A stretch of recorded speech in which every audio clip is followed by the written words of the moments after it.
মেঘলা ঘোরাঘুরি শেষ করে এখন আমরা চলেছি নীলাচলের উদ্দেশ্যে। আসসালামু আলাইকুম বন্ধুরা, আমি জনি মৃধা। কেমন আছেন? আমি আজকে আপনাদেরকে নিয়ে যাচ্ছি নীলাচলে। আর এই নীলাচলের রাস্তাটি সাজেকের ভাইব এনে দেবে বন্ধুরা। নীলাচলে এসে প্রথমে যে কাজটি করতে হবে সেটা হলো এন্ট্রি টিকিট করতে হবে। 50 টাকা মূল্যের টিকিট কেটে ভিতরে প্রবেশ করতে হবে। ভিতরে প্রবেশ করেই প্রথমে পেয়ে যাবে হাতের বামেই সামনেই চলে আসবে বান্দরবন শহর। আর ঠিক তখন বান্দরবনে চলছিল বৈশাখী অনুষ্ঠান, যা 1 সপ্তাহ ব্যাপী চলে এখানকার উপজাতি আদিবাসীদের মধ্যে। বৈশাখ মাসে বাৎসরিকভাবে তারা বৈশাখটাকে অন্যভাবে বরণ করে নেয়, যা আপনি এই অনুষ্ঠানে আসলে অভিভূত হবেন। যদিও আমার দেখার সৌভাগ্য হয়নি, তারপরও ইচ্ছে আছে যদি কখনো সময় পাই এই অনুষ্ঠানটি কাছ থেকে দেখব। তবে এই নীলাচলে কিন্তু সূর্য অস্তটা দেখা যায় খুব সুন্দরভাবে, যেটা আমরা অলরেডি মিস করে ফেলেছি।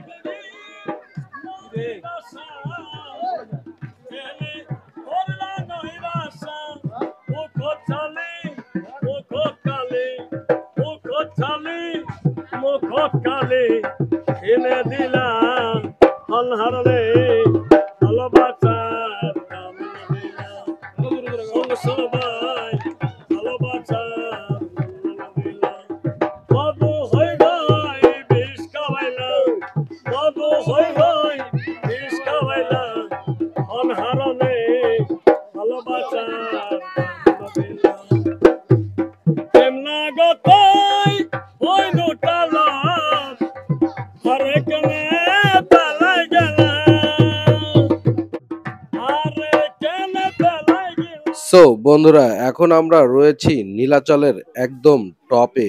এই টপ থেকে বান্দরবন শহরটাকে কি সুন্দর লাগছে দেখুন বন্ধুরা। বান্দরবনের আজকের এই সন্ধ্যাটা সবচেয়ে মনে রাখার মতো একটা সুন্দর সন্ধ্যা। আমি কয়েকবার এসেছি এই নীলাচলে, তবে আজকের এই সন্ধ্যাটা ছিল শীতল ঠান্ডা একটা সন্ধ্যা। খুব ভালো লাগছিল নিচের ওই গ্রামগুলোর দিকে তাকিয়ে থাকতে। অনেক ভালো লাগে। নীলাচলের সাইড থেকে অনেক সুন্দর সুন্দর বসার প্লেস আছে, যেখানে বসে থেকে আপনি একাগ্র চিত্তে নিজেকে উপলব্ধি করতে পারবেন এবং এখানে থেকেই আপনি নিজের মনকে শান্ত করতে পারবেন। এই সেই নীলাচল, যেই নীলাচল থেকে আপনি সারা বান্দরবন শহরকে দেখতে পারবেন এক পলকেই।